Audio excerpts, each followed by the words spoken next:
Welcome to Melana Manga. I am Sheena, she's a geek, and happy Band Book Week. So, what is Band Week? Let me see. So, basically, it's a time between late September and early October when people try to raise awareness to certain books that are being challenged.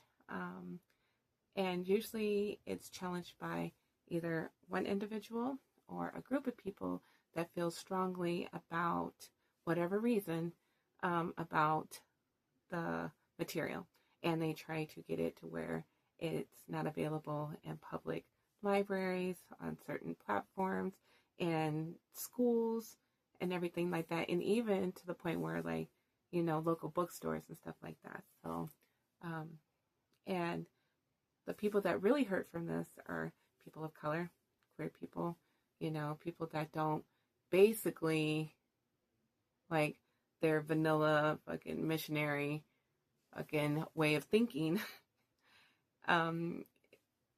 is not, acceptable, so, and that's very hurtful. You should see, and I understand you don't want kids to see certain things. There's a place and a time for that. I get that.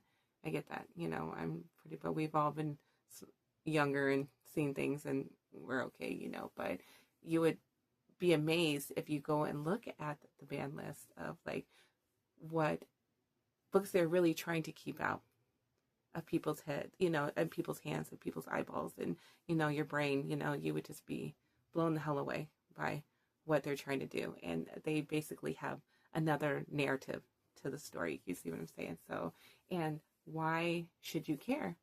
And it's because if they censor things and they put a stop to things, where does it stop?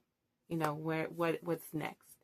So it's very much important that people like us and, just regular people trying to highlight books and put these in our hands, in our minds and our hearts and everything like that, and really understand and read these books, So, yeah, I just picked out a couple on my shelf.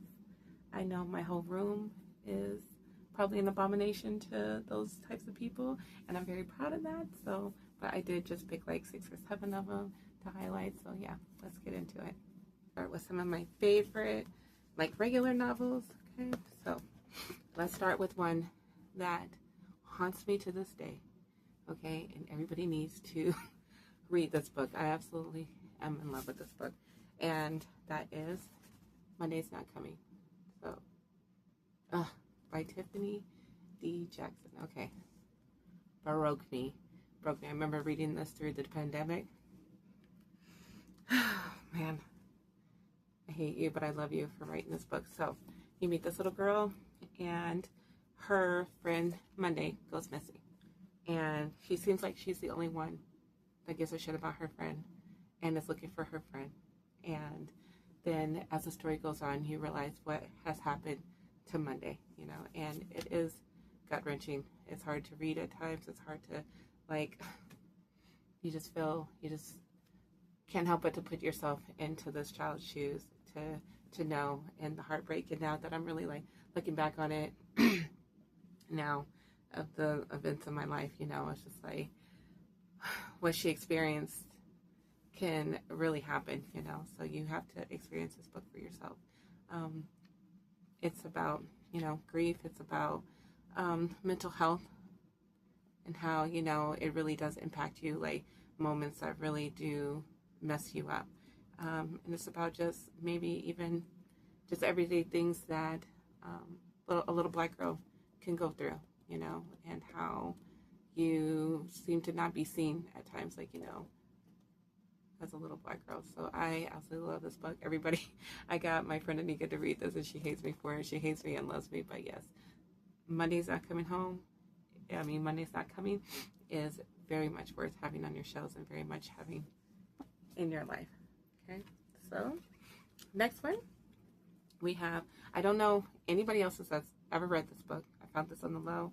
I was always looking for queer books that were more than just, sexual you know, and I ended up finding this book, and it's called She Slipped and Fell by Shonda. Absolutely love this book. This is another, I used to have another copy, and I've had it for a long time, and let somebody borrow it, and they totally fucked it up, so I had to get a new one. Luckily, I was able to find it, but this is about two best friends, two girls, one named Tina, one named Kendall, and they are in college. You know, you have the one that's very quiet, you know, and then you have the other one that's very outgoing.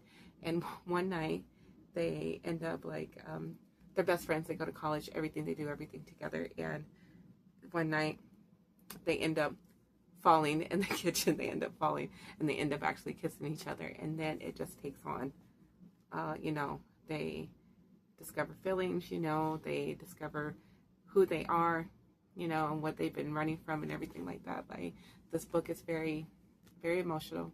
There is something that happens, so please be warned, like something, you know, really big happens in this book that you may want to look at the trigger warnings and stuff of this book, but it is well worth it. I need more people to read this book, okay?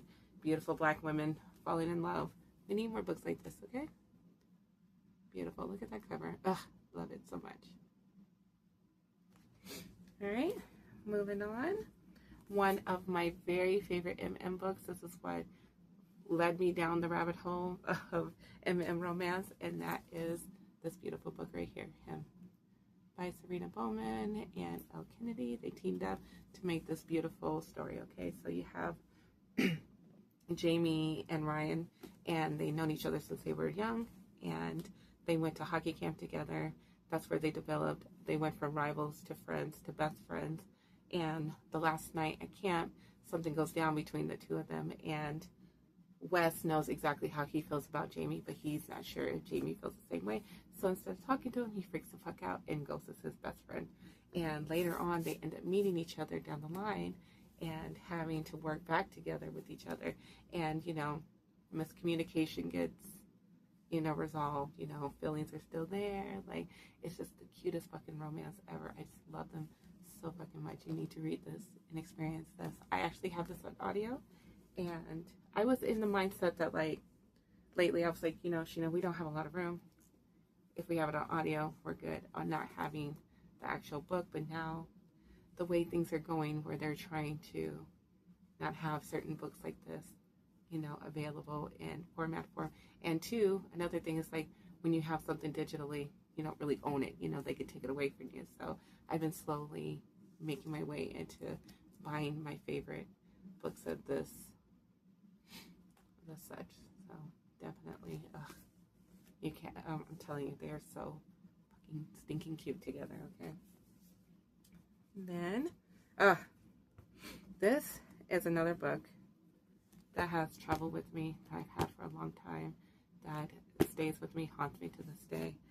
It's very old, okay?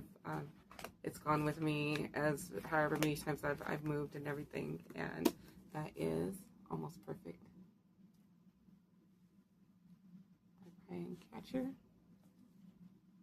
So you meet this boy named Logan. He lives in a small town, and he's lived in a small town. You know, everybody knows your business. Everybody thinks the way, you know, it's hard to, like, break free and think for yourself and certain things on certain matters and stuff like that. And he just got a relationship, and he feels lost and everything like that. So this new girl comes to town, and her name is Sage. And Sage is, like, unconventionally cute. You know, she's funny, she's witty, she's, like, just something that Logan hasn't experienced before. And Sage grabs his attention from the jump, you know. And Sage is more like, no, I'm good. You know, she keeps him at arm's distance. She keeps telling him, like, no, I'm good, you know, but something keeps drawing them back to each other. You know, there is chemistry between the two. And Sage ends up telling Logan that she is biologically a boy and she's transitioning. And Logan totally freaks the fuck out, you know. But after it calms down, he is still wanting to be around Sage and be her friend and everything. And friendship slowly turns into something else. And, you know, he's feeling a whirlwind of emotions. and you learn more about Sage. And I just absolutely love this fucking book. Now, spoiler alert, not very happy ending, but sometimes it'd be like that. And sometimes you need to learn, like, and hear things like that to know that, like, everything isn't fucking sunshine and rainbows, especially for our trans babies, you know? So, yes, definitely worth reading, worth having, worth reading, worth, you know, sharing. So, all right. So, we're moving on to manga. And when I was looking at the ban list, like, damn near every damn book is on there. But I know that for sure China actually banned Death Note altogether. Like, you can't, I don't think you could buy it at all. Correct me if I'm wrong. And I know that Attack on Titans is on there. You know, if you watched it or read it, you understand why, you know, or Jujutsu Kaisen, you know, like big stories. Danzana was on there. It was added on there recently. But I picked out these two. Okay, so we have Blood on the Tracks by how do you say his name? Oh, Shimi. Sorry. This is a psychological thriller. This story is crazy. I blame Mars for this book, but I love her for it. Okay, so you get to meet these two. You get to meet the son and the mother, and their relationship between each other. You know, and everything that they go through, physically, psychologically, emotionally. You know, and something traumatic happens, and it's the eye opener for everybody, and how this woman truly is and what she's been doing to her son. You know, it is fucked up, but it's so worth reading. Okay, and I know there's like 17 volumes to it, and I know as it goes on, he translated more with the art versus like actual words, you know, and it's still gripping, and it's still just as good. So, and I love, this is like one of the famous picks in here. And then even from the beginning, just with the art, you could tell that something is not right. You know, you get this icky feeling over you when it comes to this mother with her son. So, and on the surface, everything looks, you know, sunshine and rainbows, but in reality it isn't. And it has to do with mental illness, you know, and just the effects that you can have on your child, you know. So definitely worth picking out, worth reading. Then we have this heartbreaking story. Ugh, I hate you, Wong, for putting me onto this one. And that is A Silent Voice. So, and if you know, you know. So you meet this little boy named Shoya, and this new little girl comes to his class, and her name is Shoko, and she is deaf.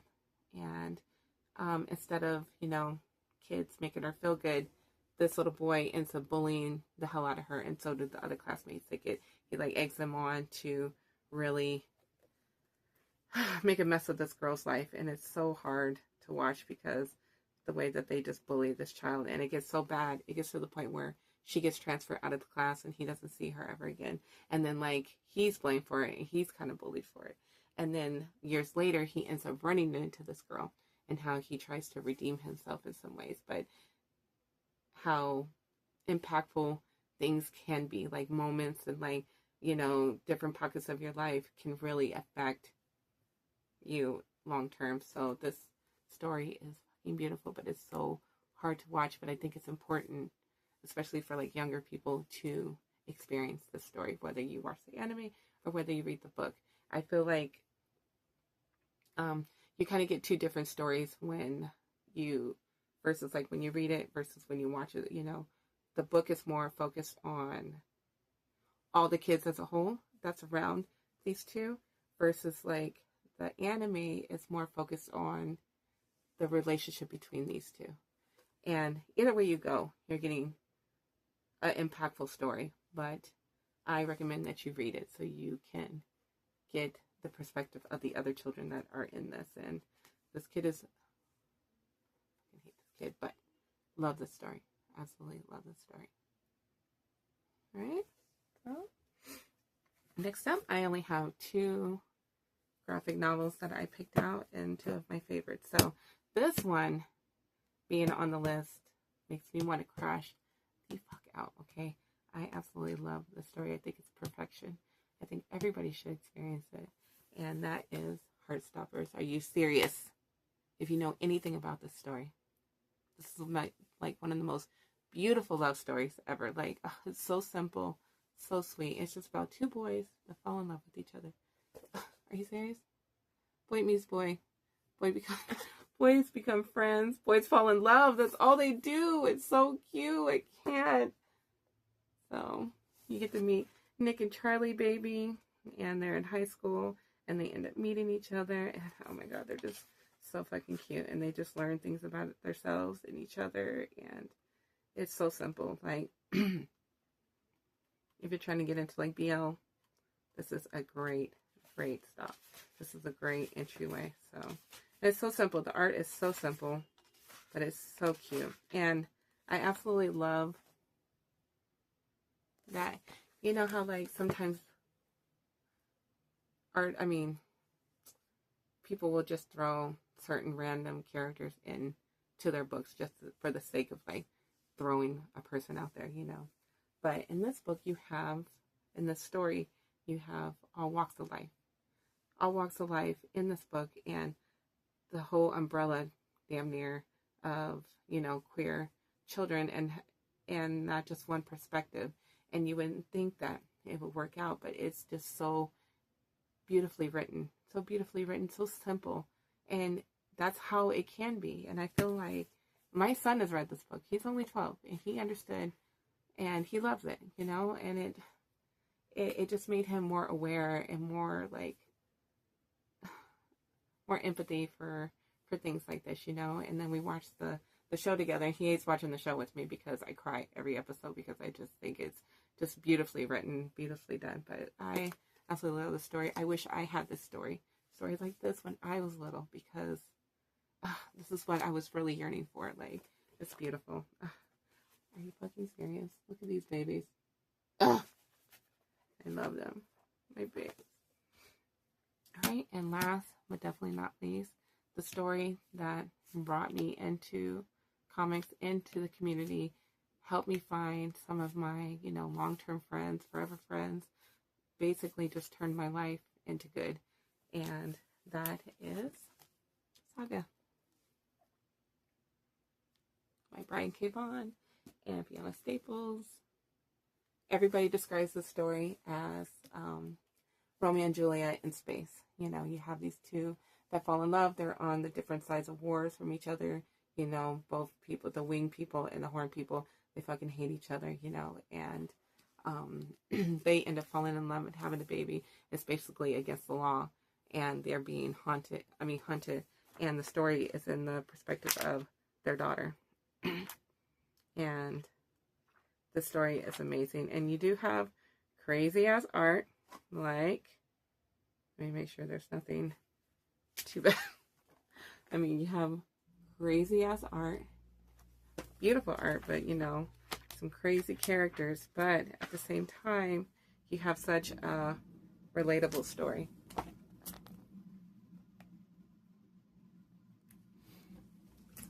So worth picking up. Look at that baby. Love it. I will always be grateful to Saga. Saga changed my life for the better. You know, I only used to like read YA, and there's nothing wrong with that, but you know, I remember seeing one of the covers and being like, oh my God, like what is the story? Who the hell are these characters? And I knew nothing. It was this one. And I knew nothing about comics or anything, collecting or anything. And this, like I said, this changed my life. That cover changed my life for the better, you know. So, and that's the thing. A book can change your life, and people should have access to that, and people should be able to read something and spark something in them, you know. Like, it's crazy that people want to take that away from people, and yeah, we cannot let that happen. So yeah. That's it. Read shit for yourself, experience shit for yourself. I know I taught my son how to read at a young age so he can know what was going on instead of just being told something. Um, we live in weird times right now where they're trying to erase certain things, so this is even more of a bigger time, the best time to really get books like this in your hands and pass them on. I heard, and I'm gonna be honest, it's crazy because I feel like I could say this, it's life changing when you open yourself up to something and you try to understand it instead of being like, I remember there was a time I remember having this conversation with one of my friends, and I was reading Western comics, and like a lot of Western comics comes in color and everything and stuff, and I wasn't into manga. Yeah, I had a couple on my shelf, but I didn't appreciate them, and I was like, I don't know if I could ever get into manga really because of the fact that like it's in black and white when I'm used to seeing color and everything, excuse me, and the way that they read, like not necessarily, backwards or whatever. So I didn't know if I could appreciate it, but the more I opened up myself to it and the more that I learned about it and why things are the way they are, I learned how to appreciate it and understand that I was wrong at one time, and that's okay. Like it's okay to be wrong, and it's okay to think some differently about things, and I'm so grateful for those people, for myself to take the time to say, hey, like let's look into it, or let's be curious, or like like let's take the time to really understand something, because I look back at like how my life would be like without some of these books. Like, oh my God, there's so many books that have changed my life for the better, that have made me feel things, that made me love wanting to read and collect and all this stuff, like how it's like brought me to certain people in my life and everything. And that's because I gave it a chance and expanded my life, my library, my mind, like the way I think, and just reading these books, like it could totally change your life, and it's not just about those people that want to take and censor and things like that. Like they're missing out.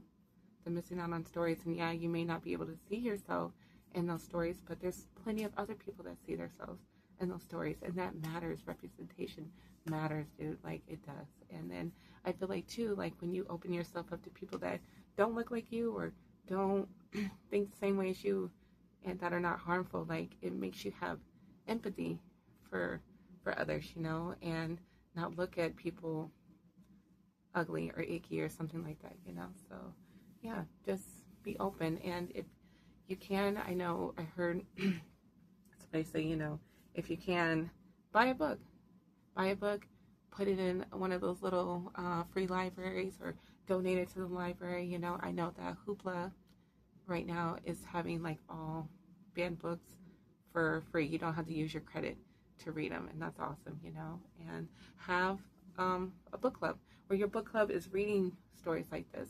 So we're expanding and we're keeping these stories alive, and this is not just for the clout for the week. Put these in rotation, every day, every week, every month. Like this is important, Books should not be. You shouldn't be trying to hide what you're reading unless you're reading something that, But yeah, I mean, everybody deserves to be heard. Everybody deserves to be seen, and yeah, but yeah, it's a scary thought to think that, it can come down to like going to jail or being like a criminal because you read a certain way from what other people think that you should, and expose yourself to things that other people don't find acceptable. And I always laugh because I see memes and stuff like that, like people like being drug out of the bookstore and stuff like that. I'm like, that's gonna be me, I'm always gonna read. I'll sit in jail for my boys, kids, and boys books. Okay, I always tell NJ, you can put money on my books, girl, because that's what I'm gonna be in for. Okay, so, but yeah, I mean, firsthand, I've seen how stories can bring people together. Just recently, I went to go see Demon Slayer, and I couldn't help but to look around and seeing all types of walks of life, from my age up to the littlest ones, dressed up, excited, and we all were in that moment together and experiencing something that came from a book. It came from a book, and it's just like how moving that is. And people like that, they fucking hate it. They hate it. So let them stay mad. Keep reading your books. Keep fighting the fight. It's worth it. So yeah, I appreciate you listening to me ramble on and blah blah blah. But yeah, appreciate it. Love you guys. Take care.